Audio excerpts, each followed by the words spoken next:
বহুতে পোষ্টমেলনৰ আগমনক লৈ তেওঁলোকে বিৰোধ কৰি আছে। যদি পোষ্টমেলনক লৈ তেওঁলোকে বিৰোধ কৰে, কেতিয়াবা অংগৰাগ পাপন মহন্ত আমেৰিকাত গলে মানুহে অংগৰাগ পাপন মহন্তক বিৰোধিতা কৰিব। ভূপেন হাজৰিকাই কি গান গাইছিলে? ভলগাৰ পৰা গংগালৈ, মিছিছিপিৰ পৰা টেমছলৈ। গতিকে অসমত একচাম মানুহ আছে, তেওঁলোকে পোষ্টমেলন মানে কি নাজানেও বিৰোধিতা কৰিব লাগে। বিৰোধিতা কৰিলে তেওঁৰ ক্ষতি হ'ব নেকি? পোষ্টমেলনৰতো একো ক্ষতি নহয়। তেওঁৰ গুৱাহাটীত নকৰিলে তেওঁক শ্বিলঙে লৈ যাব, শ্বিলঙে নললে তেওঁক ভূটানত লৈ যাব। ক্ষতিটো কাৰ হ'ব? গুৱাহাটীৰে হ'ব।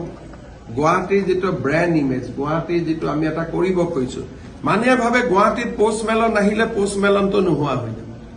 গ্ল'বেল আৰ্টিষ্ট, গতিকে তেওঁক বিৰোধিতা কৰা আধা মানুহেতো বুজিও পোৱা নাই। মইতো পৰহিলৈকে বুজি পোৱা নাছিলো পোষ্টমেলন মানে কি।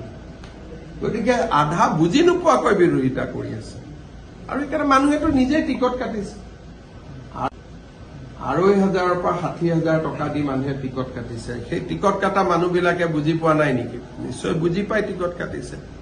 আমাৰ অসমত যিকোনো পজিটিভ কাম হলে বাধা দিয়া একচাম মানুহ থাকিবই, আৰু সেই চাম মানুহৰ সৈতেই যোৱা ২৫ বছৰ মই সংগ্ৰাম কৰি আহিছো। মেডিকেল কলেজ হ'ব নিদিয়ে, মেডিকেল কলেজ পাতিলো। ফ্লাইঅভাৰ হ'ব নিদিয়ে, ফ্লাইঅভাৰ পাতিলো। এতিয়াতো তাৰ ওপৰত মোৰ গাড়ীখনে নাযায়, সকলোৰে গাড়ী যায়। ইউনিভাৰ্চিটি পাতিব নিদিয়ে, ইউনিভাৰ্চিটি পাতিলো। গতিকে ২৫টা বছৰটো যুদ্ধই কৰি আছো, আৰু সেই চাম মানুহে যেতিয়া না না কয় তেতিয়া মোৰ কুটকুটাই থাকে, কেনেকে কামটো কৰিব পাৰো, হা কৰিব পাৰো। আৰু সেইকাৰণে ৰাজনীতিত তেনেকে বাচি আছো। যদি সেই চাম মানুহৰ লগত নুযুঁজিলোহেঁতেন, কিজানি ২৫ বছৰটো এনেকে MLA মন্ত্ৰী মুখ্যমন্ত্ৰী নহলোহেঁতেন। ২০২৫ত মই ভাবো যে কোন তাৰিখে মোৰ 25 ইয়াৰ্ছ হৈ যাব মোৰ political life as a MLA।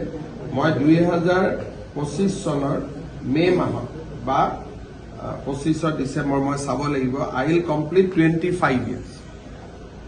এই মানুহবিলাকৰ লগত যুঁজি এইখিনিতো আগবাঢ়িলো, ছাকচেছো হলো। 25খন মেডিকেল কলেজ, যোৰহাটৰ মেডিকেল কলেজখনে প্ৰতিদিনে হ'ব দিব খোজা আছে।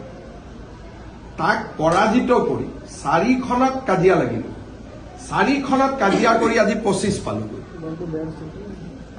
গতিকে অহা বছৰ আৰু এজন পোষ্ট মাৰিলে, বছৰত 3টামান এনেকুৱা শ্ব' হলেহে গুৱাহাটীৰ নামটো ওপৰত যাব। এতিয়া ডিব্ৰুগড়ে বিচাৰিছে, শিলচৰে বিচাৰিছে। পোষ্টমেলনক গুৱাহাটীত অপ'জ কৰিছে। অহা বছৰ গুৱাহাটীতো লৈ যাম, ডিব্ৰুগড়তো লৈ যাম, শিলচৰতো লৈ যাম, নামটো বেলেগ হ'ব। গতিকে যিমানে এনেকুৱা বিৰোধিতা কৰে তাত মই দুগুণ উৎসাহ পাওঁ। তাৰমানে এওঁলোকে বিৰোধিতা কৰিছে, মই মনত ভাবো তাৰমানে মই ডেফিনেটলি কিবা এটা ভাল কাম কৰিছো। গতিকে মোক এনেকে বিৰোধিতা কৰি থাকক। এখন দলঙত বিৰোধিতা কৰিছিল, 5খন দলং হল। টানেল বুলি কওঁতে হাঁহিছিল, এতিয়া টানেল হ'ব। এলিভেটেড কৰিডৰ বুলি কওঁতে হাঁহিছিল, এলিভেটেড কৰিডৰ হ'ব। গতিকে তেওঁলোকৰ লগত যুঁজি থাকিবলৈ আৰু তেওঁলোকৰ বিৰুদ্ধে কাম কৰিবলৈ ভগৱানে মোক শক্তি